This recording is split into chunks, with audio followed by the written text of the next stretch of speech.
Hello parents, myself Dr. Kunal. I welcome you back in this new video. So parents, नवजात बच्चे के sir में जो soft spot होता है उसे या सर में जो गड्ढा होता है उसे आप किस वर्ड से एड्रेस करते हैं? सॉफ्ट स्पॉट कहते हैं या नरम स्थान कहते हैं या सर में गड्ढा होना कहते हैं या धुकधुकी कहते हैं या इनमें से कुछ नहीं, कोई नया वर्ड से आप किसी नए वर्ड से आप इसको एड्रेस करते हैं तो कमेंट बॉक्स में लिख कर बताएं। आज हम इसी सॉफ्ट स्पॉट्स के बारे में बात करेंगे।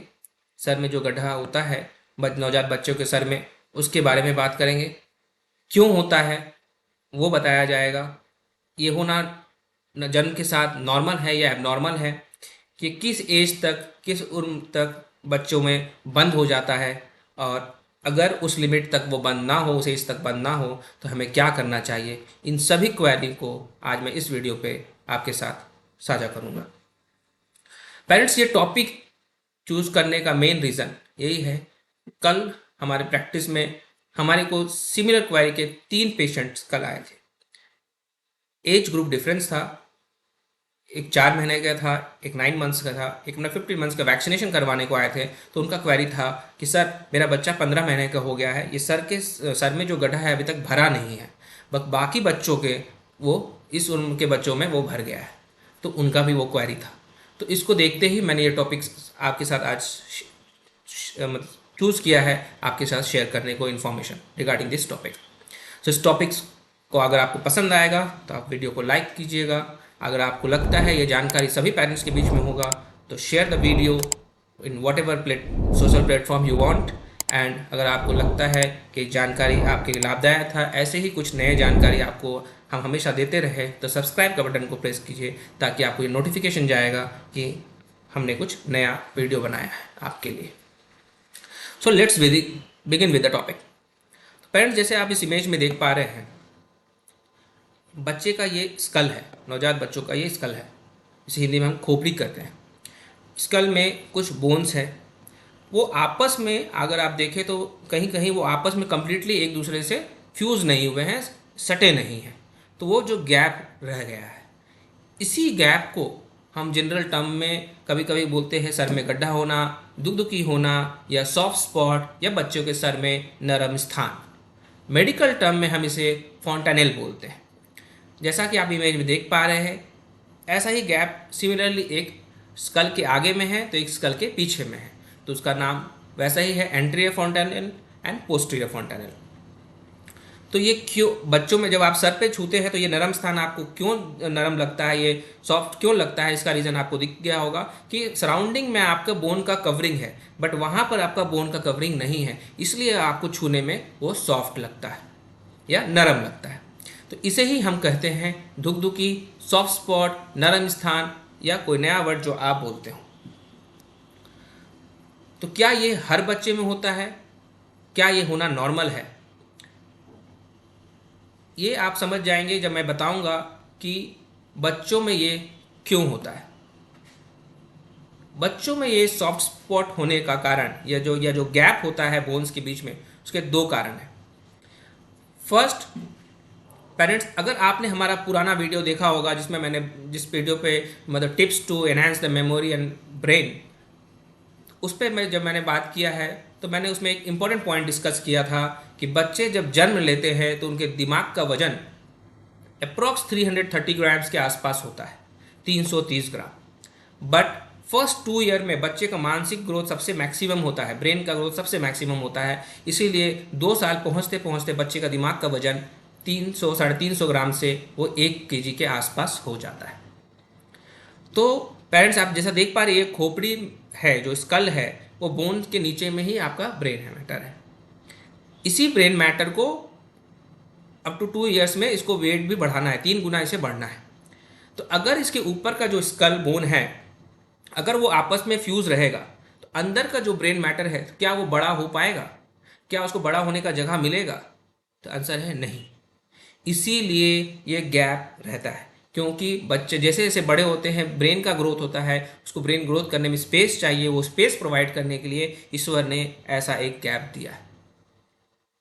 सो पहला रीज़न है गैप इसलिए होता है क्योंकि फर्स्ट 2 इयर्स में बच्चों का ब्रेन ग्रोथ करता है, ग्रोथ करने के लिए उन्हें स्पेस चाहिए, वो स्पेस प्रोवाइड करने के लिए ये गैप रह जाते हैं।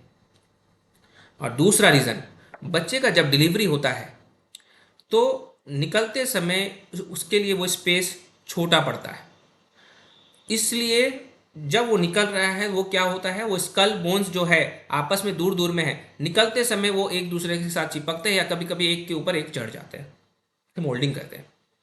इससे क्या होता है, वो फिटस ये मतलब वो न्यूबॉर्न्स अपने स्कल का अपना ये आपके सर का साइज को वो क्या करते हैं, छोटा करते हैं। छोटा करने के कारण वो उनको निकलने में आसानी होती है। तो दूसरा कारण ये है कि डिलीवरी के समय बच्चे को निकलने में आसानी हो, अगर ये गैप रहेगा तो ये गैप को यूटिलाइज करके वो आपस में एक दूसरे से चिपकते हैं। अगर उसमें भी वो नहीं होता है तो कभी कभी एक के ऊपर एक वो ओवरलैप करते हैं।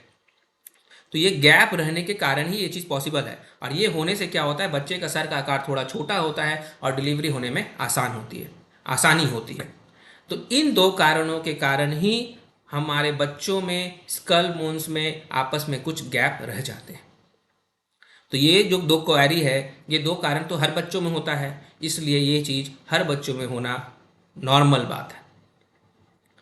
मेडिकल टर्म हम इन्हें क्या कहते हैं, मेडिकल टर्म में हम इन्हें आप जैसा देख पा रहे हो इमेज में, एक आगे के तरफ एक गैप है, एक पीछे की तरफ गैप है। तो आगे के जो गैप होते हैं उसे हम एंटीरियर फॉन्टानेल बोलते हैं, पोस्टीरियर जो पीछे होते हैं उसे पोस्टीरियर फॉन्टानेल बोलते हैं। अब हम दूसरे पॉइंट पे बात करेंगे कि सर ये बंद कब होता है। तो पेरेंट्स, पीछे वाला जो पोस्टीरियर फॉन्टानेल बोलते हैं वो यूजुअली एवरेज अगर हम बताएं तो 1 से 2 महीने में बंद हो जा सकता, बंद आपस में वो फ्यूज़ हो जाते हैं या बंद हो जाते हैं। आप फर्दर वो सॉफ्ट स्पॉट फील नहीं कर पाएंगे। मैक्सिमम अप टू 6 मंथ्स आप वेट कर सकते हैं। सिमिलरली एंटीरियर जो है आगे की तरफ जो सॉफ्ट स्पॉट आप देख पा रहे हैं, जो नरम स्थान आप फील कर पाते हैं बच्चों के सर पे, वो 7 मंथ, बच्चे को उनमें जब 7 महीना होता है, 7 महीने से 1.5 साल के ये जो टाइम ड्यूरेशन है इसके बीच में वो फ्यूज़ कर जाते हैं। तो जैसा कि हमारे थर्ड पेशेंट जो 15 मंथ का वैक्सीनेशन करवाने आए थे, उनका क्वेरी था सर मेरे बच्चे का 15 महीना हो गया है, अभी तक ये सॉफ्ट स्पॉट बंद नहीं हुआ है, फ्यूज़ नहीं हुआ है, भरा नहीं है, बट बाकी बच्चों का हो गया है। तो उसका आंसर यही था कि इसका एक टाइम ड्यूरेशन होता है, एग्जैक्ट टाइम नहीं होता, 7 महीने से लेकर 18 महीने के बीच में ये फ्यूज़ करता है। तो मैंने भी उनको वही बात काउंसिल किया, अभी आप 3 महीने तक इंतजार कर सकते हैं। तो ये मैंने बात की कि सॉफ्ट स्पॉट या धुकधुकी क्या होता है, ये क्यों होता है और ये कब तक फ्यूज़ करते हैं। अब लास्ट में बात करूंगा कि ये अगर फ्यूज़ ना करे तो हमें क्या करना है। तो पेरेंट्स जैसे बताया, पोस्टीरियर फॉन्टानेल के लिए मैक्सिमम 6 मंथ्स और एंटीरियर फॉन्टानेल जो आगे में है उसके लिए मैक्सिमम 1.5 साल। अगर इस उम्र तक भी अगर आपका ये गैप आपको अभी भी फील हो रहा है, वो सॉफ्ट स्पॉट फील हो रहा है, तो आप अपने पीडियाट्रिशियन चाइल्ड स्पेशलिस्ट डॉक्टर से मिलें। वैसे में कुछ कॉमन कारण होते हैं जिसके कारण ये बोन आपस में फ्यूज़ नहीं करते हैं। उससे मोस्ट कॉमन जैसे हो सकता है थायराइड हार्मोन की कमी, हाइपोथायराइड, कैल्शियम, विटामिन डी, ये सभी चीज़ों का हम इन्वेस्टिगेशन भेजते हैं। और इन्वेस्टिगेशन में हमारे को कभी कभी कुछ सिंड्रोमिक बच्चे भी होते हैं, सिंड्रोमिक मतलब जिनके एग्जाम्पल के डाउन सिंड्रोम बोलते हैं, उनमें भी ये सब फ्यूज़न होने में थोड़ा टाइम लगता है। तो अगर ये टाइम पीरियड आपका 1.5 साल के टाइम पीरियड तक अगर बच्चे का सामने का जो सॉफ्ट स्पॉट है, ये नरम स्थान, वो नहीं भरा हो, तो आपको अपने पीडियाट्रिशियन से मिलना चाहिए और उनके हिसाब से जो भी आगे इन्वेस्टिगेशन है वो कर उसका आगे का इलाज किया जाएगा। अब 2 पॉइंट आपको याद रखना है ये नरम स्थान के रिगार्डिंग, जो देखने पे आपको समझना है कि आपके बच्चे में दिक्कत है और आपको बच्चे के डॉक्टर से मिलना चाहिए, इसका क्या इंपॉर्टेंस है। ये जो नरम स्थान होता है आगे की तरफ, अगर बच्चे को बार बार दस्त हो रहा है, पानी की अगर कमी हो रही है, बड़ों बच्चों में हम देखते हैं उनका जीभ सूख जाता है, आंख से आंसू नहीं आते हैं, स्किन पिंच थोड़ा डिले हो जाता है, ये नवजात बच्चों में क्या होता है, ये हमारे को हेल्प करता है। यूजुअली अगर आप इसको फील करेंगे तो वो स्कल के लेवल पे ये होता है। बट अगर जब ज़्यादा दस्त हो रहे हो, पानी का कमी हो, तो ये जो सॉफ्ट स्पॉट है वो गड्ढा की तरह फील होगा। तो अगर आपके बच्चे में अगर आपको कभी भी लगता है कि ये सॉफ्ट स्पॉट गड्ढा बन चुका है, तो इसका मतलब आपको अपने पीडियाट्रिशियन से मिलना है। हो सकता है आपके बच्चे में पानी की कमी हो। सिमिलरली अगर आपको लगता है ये सॉफ्ट स्पॉट स्कल के सर के लेवल से ऊंचा उठा हुआ है, तो उसमें बहुत से कारण हो सकते हैं दिमाग के अंदर का, जैसे कि कोई इन्फेक्शन हो या किसी भी कारण से चोट लगने के कारण से अंदर का प्रेशर बढ़ा हो, है ना, या कोई अंदर में कोई ग्रोथ हो जिसके कारण, अंदर मतलब दिमाग में के अंदर में जो ब्रेन के अंदर में किसी भी कारण से अगर प्रेशर बढ़ जाता है तो ये क्या करते हैं, ये ऊपर की तरफ आते हैं, थोड़ा स्पेस जो है इसको वो यूटिलाइज करते हैं और ये ऊपर की तरफ आते हैं। तो अगर आपको गड्ढा फील हो या आपको ये जो सॉफ्ट स्पॉट है ये थोड़ा ऊंचा फील हो, ये दोनों ही स्थिति में आपको अपने पीडियाट्रिशियन से मिलना चाहिए। इसके कारण हो सकते हैं जैसे बताया, गड्ढा होने का, पानी का कमी, और ऊपर होने का तो मोस्ट कॉमन कारण इन्फेक्शन या अंदर में ब्लीडिंग होना या प्रेशर बढ़ना, कुछ भी कारण हो सकते हैं। वैसे में आपको अपने डॉक्टर से मिलना है। तो पेरेंट्स, आशा करता हूँ आपको हमारा ये वीडियो पसंद आया होगा। तो डू लाइक द वीडियो। अगर आपको ये जानकारी आपके लिए लाभदायक थी, आपको लगता है ये बाकी पेरेंट्स के लिए भी लाभदायक होगा, do share the video on your social platform and lastly do subscribe the channel, ताकि आगे ऐसे ही कुछ इंटरेस्टिंग टॉपिक्स पे मैं बताऊँ तो वो आपको टाइमली नोटिफिकेशन चला जाए। So with this I thank you all.